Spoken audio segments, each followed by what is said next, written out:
ఇలాంటి ఘటనలు జరిగితే రేపొద్దున రాష్ట్ర వ్యాప్తంగా కూడా బంద్ పిలుపును కూడా ఇచ్చే కార్యక్రమాన్ని కూడా వెనకడుగు వేయము, ఇంకా అడుగులు వేగంగా కూడా పడతాయి. ఇలాంటివి కన్నా ఆగకపోతే మాత్రం చంద్రబాబు నాయుడు గారిని గట్టిగా వార్నింగ్ ఇస్తూ చెప్తా ఉన్నాము. ఇష్యూస్ పెద్ద అవుతాయి. ఢిల్లీ లెవెల్లో కూడా NHRCకి కూడా రిపోర్ట్ కూడా కంప్లైంట్ కూడా ఇచ్చే కార్యక్రమం చేస్తా ఉన్నాము. కోర్టుల తలుపులు తడతాము. సుప్రీంకోర్టులలో కూడా జరుగుతూ ఉన్న అన్యాయం గురించి కూడా చెప్పే కార్యక్రమం చేస్తాము.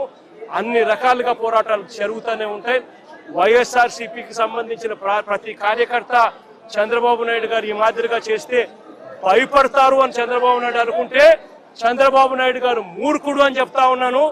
బంతి ఎంత బలంగా నేలకేసి కొడితే బంతి అంత బలంగా 4 ఇంతల వేగంతో పైకి లేస్తుంది అన్నట్టుగా వైఎస్ఆర్ కాంగ్రెస్ పార్టీ కార్యకర్తలు 4 ఇంతల వేగంతో ఇంకా రెచ్చిపోయి చంద్రబాబు నాయుడు గారి ప్రభుత్వాన్ని కూపటి వేలతో సహా పెకిలించి వేసే కార్యక్రమం కూడా జరుగుతుందని కూడా ఈ సందర్భంగా గట్టిగా చెప్తా